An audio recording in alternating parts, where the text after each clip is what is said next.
Well, going into this football season, JT, the expectation for some was to win an OVC title. And for many others was to win an OVC title, but at least make the playoffs. I will give you the benefit of the doubt on this, Steve. We did have 3 heartbreaking games. Yes. And this past weekend was one at JSU. Can we see those highlights? Let's go ahead and cut to those. Let's see what happened down in Jacksonville, Alabama. Starting out, JSU on the board first with a touchdown run with Sean Ely taking it 29 yards, 7-0 JSU. You know, Steve, it was 7-0 right there, and we fight back, and it was a back-and-forth game all night. And right here, Casey Brockman takes it in for a 2-yard touchdown run. And then Murray State able to get the lead up 14-7 as right here, Dwayne Brady scampers 12 yards. Murray State up 14-7.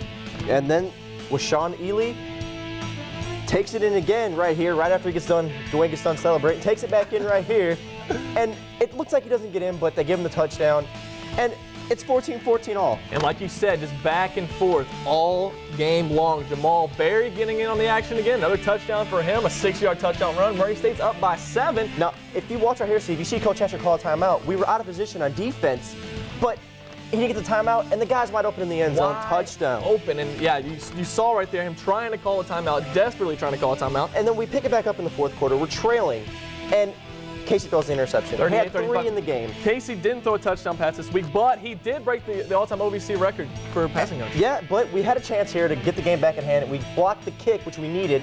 You know, we have 10 seconds left. Right here, coming up, if our line blocks, maybe we have a chance, maybe, but they don't. Casey's on the ground. Yeah, maybe, as they fall 38-35, yeah, maybe they have a chance.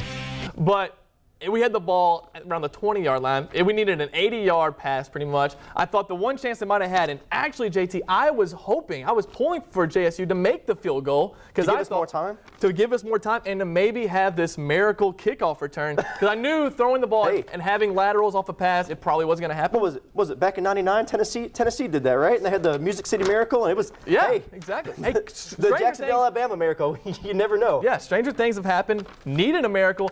And this, again, it takes you out of a playoff race, and now you're hoping, and I really hope, guys, for Casey Brockman that they come out, they win the next 3 games, and they finish 6-5. I mean, and that way he has 3 straight winning Casey on the show. He's a great guy. He's a great character guy. You know, everyone loves him around the community. He's from here. So I hope our team can come together and give Casey the wins. I mean, he's a great quarterback. He has all the records at Murray State. What are you going to do? And like I said earlier in our very first show, I said every game from here on out has been winnable. And you just mentioned we had 3 heartbreakers, and we've lost 3 OVC games by a combined 11 points. By a combined 11 points. How close? I mean, just one ball goes our way. Just at some point, you stop blaming defense, you stop blaming offense. Yes, these are problems, but at the end of the day, it could just be bad luck.